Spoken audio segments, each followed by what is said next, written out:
There once was a small village nestled near the edge of a dense forest. At the heart of the village stood a giant oak tree, towering over the houses and fields. This tree was unlike any other. It had been there for centuries, weathering countless storms, droughts, and even fires.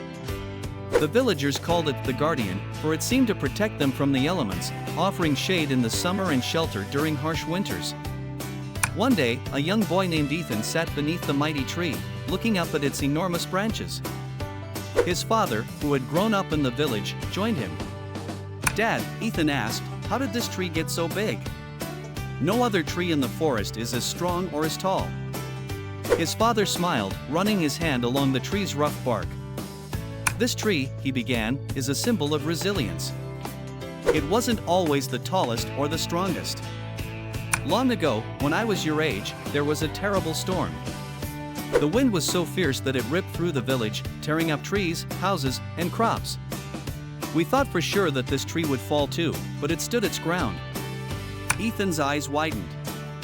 How did it survive? His father continued, "After the storm passed, we saw that many of its branches were broken, and its bark had been stripped away in places. It looked fragile, like it wouldn't make it through another day. But as the seasons changed, something incredible happened. New branches began to grow where the old ones had snapped. Its roots dug deeper into the earth, finding strength in the very soil that had once threatened to wash it away." As his father spoke, Ethan couldn't help but marvel at the tree's majestic form. The once damaged branches had now become the strongest, reaching out even farther than before. That storm, his father said softly, didn't destroy the tree. It made it stronger.